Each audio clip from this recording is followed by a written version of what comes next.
ओंकारलक्ष्मीरूपेण विष्णोर्हृदयमव्ययम्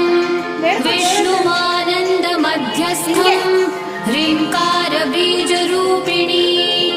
ॐ क्लीं अमृतानन्दभद्रे सत्य आनन्ददायिनी ॐ श्रीं दैत्यभक्षरदां शक्तिमालिनी शत्रुमर्दिनी तेजःप्रकाशिनी देवी वरदा शुभकारिणी ब्राह्मी च वैष्णवी भद्रा